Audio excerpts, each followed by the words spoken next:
Hello, ladies and gentlemen. Welcome to another Pokemon Nuzlocke challenge, Emerald version.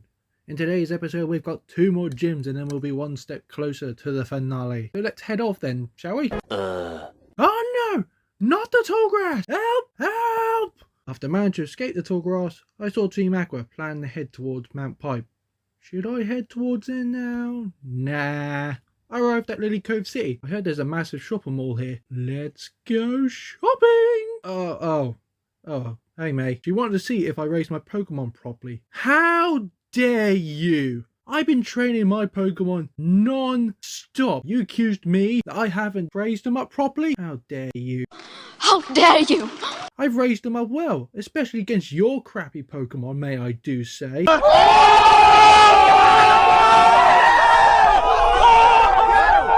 I'm fuming. You know what? No, I'm fine.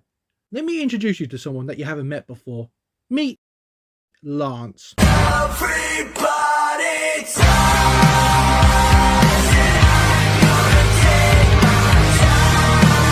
Once Lance murdered her entire Pokemon, she decided to run off to her dad. Finishing shopping off, I decided to go to the Safari Zone to catch a... Just getting the damn ball. Called him Derek, and in the box it goes. I went into Mount Pipe. Has anyone got the chills, or is it just me? I managed to get higher on Mount Pipe. Smoke weed every day. No, not like that. I was ready to face Team Blue? That's Team Aqua. It's a trap! Archie revealed that Team Magma already showed up and left. The old lady explained that both Team Aqua and Magma stole 2 coloured orbs, which is a big no-no. She gave me Team Magma's emblem, and it was my job to find the hideout. This is not a time for a phone call! After figuring out for a while that a good start to look for him is that guy who told me to F off earlier on the path, I saw a Team Magma guy. He told me to fuck off. You fuck off! And I was right. I found their hideout. And we ran into a... I'm so happy right now. I caught a Torkoal and named her Gemma. Team Magma are way better than Team Aqua. I'm just saying. Making our way through the hideout, we ran into him again. Just give me a second. This will be short. What did I tell you from before? And then I was face to face with Maxie. I was too late.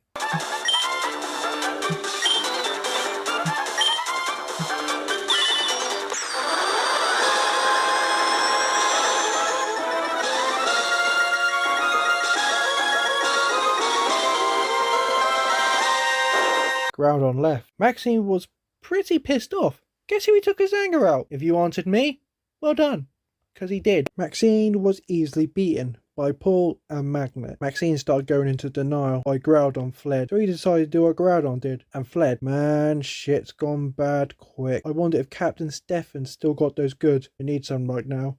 Turns out Captain Steffens was having a press conference.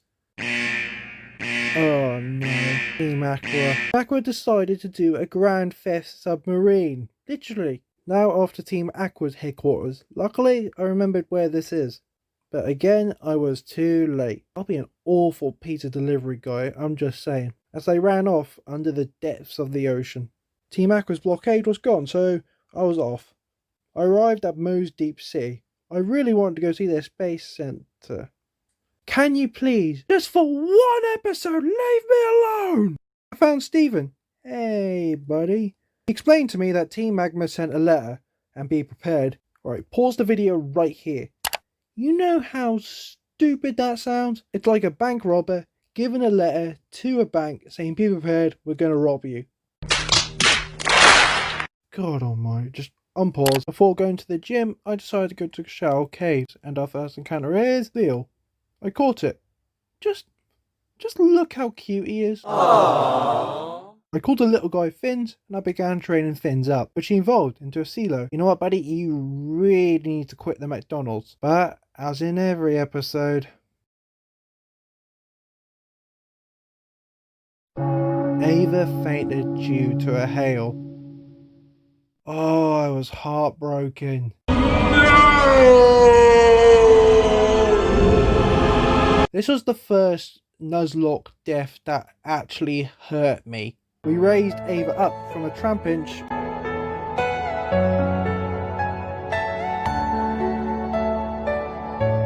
Naver became the 4th Pokemon in Nuzlocke heaven. I had to put all my money on Fins, and he evolved into a Whalmer. I felt ready to take on the 7th gym. I selected my team and pause.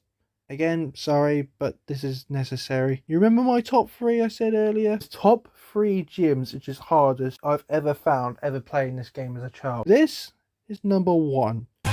You're number 1. As the hardest gym in the game, in my opinion that is. You may ask why? Double battles. I'm not the biggest fan of double battles, but I'm also not the best at them. And in this gym, they do the best double combos against you. I started to brick it.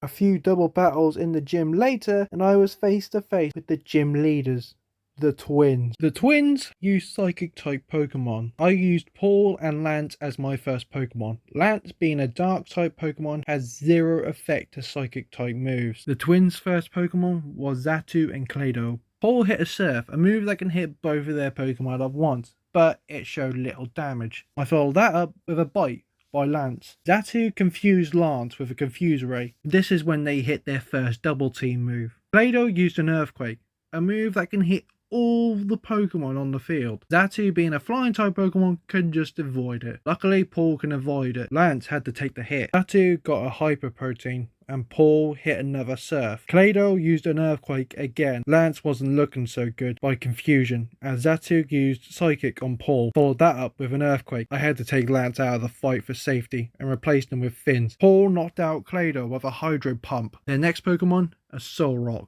There Xatu knew what to do with a Sunny Days. Why? Because that Solrock knows Solar Beam, a move that takes 2 turns unless the sun's out. I had a counter for this. Fins knew Hail. I used it, but sadly, being the slowest Pokemon here, would have to go last. Told you that McDonald's diet didn't help your Fins. Sadly, Paul's Hydro Pump on Solrock only got his HP to half. Solrock used Solar Beam. Luckily, it didn't do much damage, but Fins changed the weather to Hail. Paul's Surf damaged them both. Good. Xatu changed the weather again to sunny days. I bet the local fishermen outside the gym will be absolutely fuming at the local change of weather. Fins using Aurora Beam, knocking out Xatu. There goes your weather bird. Their final Pokemon, a Latoon. They gave another Hyper Protein to Solrock. Fins changed the weather to Hail permanently. Paul's Hydro Pump knocked out Solrock. It was 1v2 now. Lunatoon followed up with a Psychic attack on Fins. Fins' health was in the low. I switched Fins for Prick Katie. I went for it all. Surf on Lunatoon, followed up by a Needle Arm by Katie, knocked out Lunatoon. I've won my 7th gym badge, the Mind badge. That was the toughest battle I had. Oh, blimey.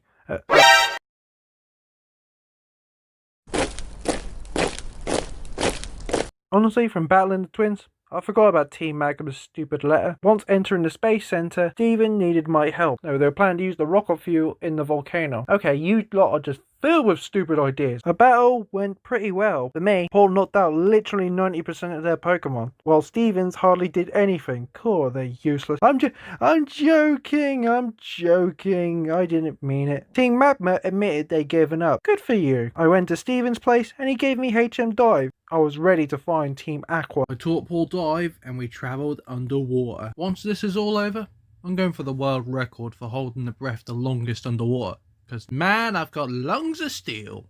I found an underwater cave and inside was a stolen submarine. Team Aqua's here. Once in the underwater cave, I managed to survive the riptides. And also beat Shelly and her new boyfriend. You got something in common. Both suck at battling. Don't worry mate, if she's good at sucking, she's a keeper. I found Kyogre. Archie found me and challenged me to a battle. Mostly Big Boy Ross took out his Pokemon. Right, I won. Give me the red orb. No!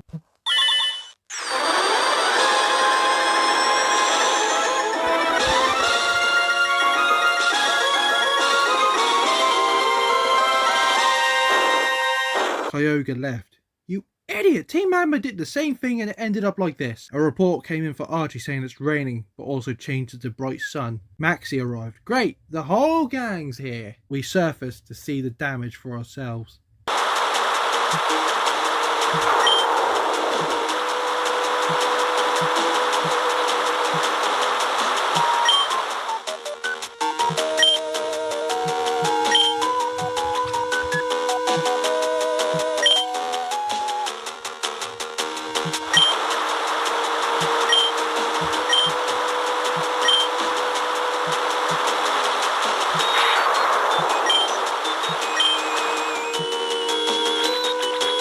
Stephen arrived, being really pissed off that I didn't stop him. How is it my fault that Dumb and Dumber decided to use the orbs? He told me the clouds were heaviest over Subtopulus.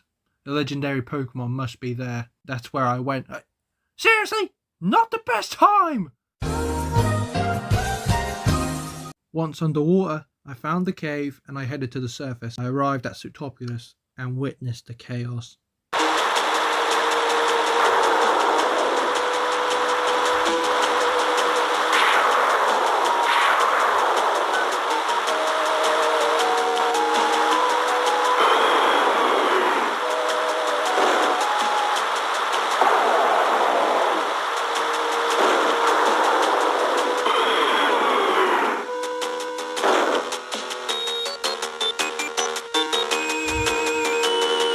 Due to the orbs, their anger was built to their maximum, and the wreckage they would cause would lead the Hoenn region into a pile of rocks. I would step in the middle of it like Ash did, but look how that turned out. You two idiots, stupid idiots, decide to cause the end of the world.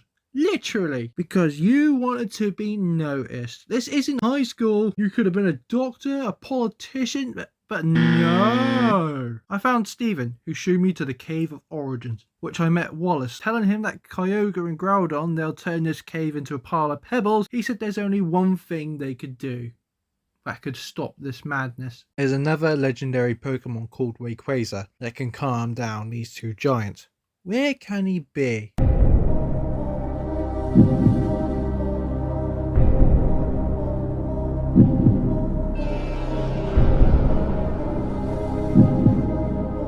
My final answer will be Sky Pillar. Yes! So off to Sky Pillar I went. Once entering, Wallace was waiting for me. Thanks for the lift! He made me climb up Sky Pillar to wake up Rayquaza. Now hold on right here. You're making me, a child, wake up a legendary Pokemon that could pretty much kill me. Fuck it. In the Sky Pillar I went, and I climbed on top. I was footsteps away from Rayquaza.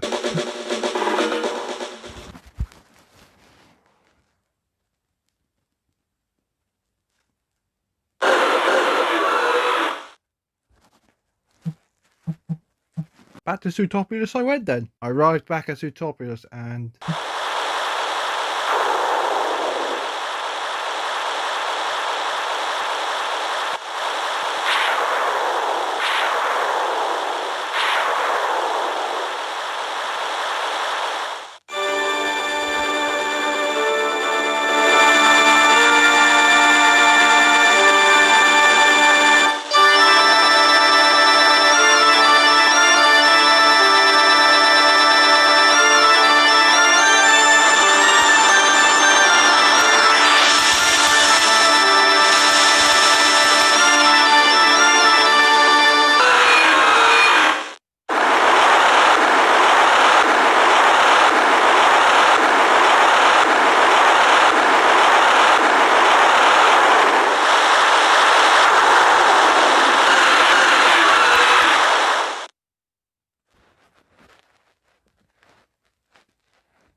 It's over.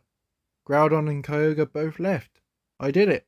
Well, Rayquaza did it, but I went up there and got him. Not gonna lie, that's probably one of my favourite cutscenes out of all the games in the Game Boy Advance. If you disagree, fight me. Maxine and Archie left. Wait, no one's gonna arrest them for nearly causing the end of the world? Am I the only one who's sane here? Wallace congratulated me by giving me HM Waterfall. Once choosing my Pokemon, I felt ready to pause it right here. Sorry, but you might be asking, why don't you just go get the Master Ball and capture Rayquaza? I'm not going to do that due to two reasons. Number one, I just woke up that legendary Pokemon from his sleep.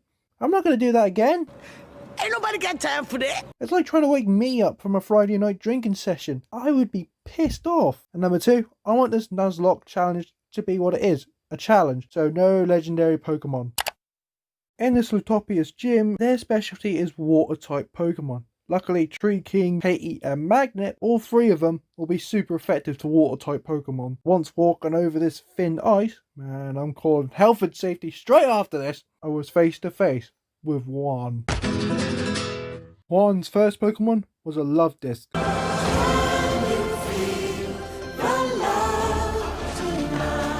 I ruined the romance with the prick, Katie. One needle arm led to a KO. CeeLo was his next Pokemon. So your Pokemon decided to go for the McDonald's diet as well? I'm loving it. I decided to use Big Boy Ross. I used a fake out followed up by a vital throw, and CeeLo fainted. His third Pokemon, a Wishcash. King finished him off with a Leaf Blade. Fatality. Next up, Kingdra. And I really wanted Ava for this battle right now. Since Kingdra is a Dragon-type Pokemon, I used Magnet. One Thunderbolt and its HP was below the halfway mark. Kingdra used Double Team, which was a lucky shot, but I used Thunderbolt again and knocked him out. Kingdra fainted. Juan's last Pokemon was a Crawdaunt. On Thunderbolt, Crawdaunt fainted. I beat Juan and won my last gym badge, the Rain badge. And I'm going to leave this episode here. Thank you ever so much for watching. Please do like the video if you enjoy, comment down for suggestions. Next episode will be the finale, and see you.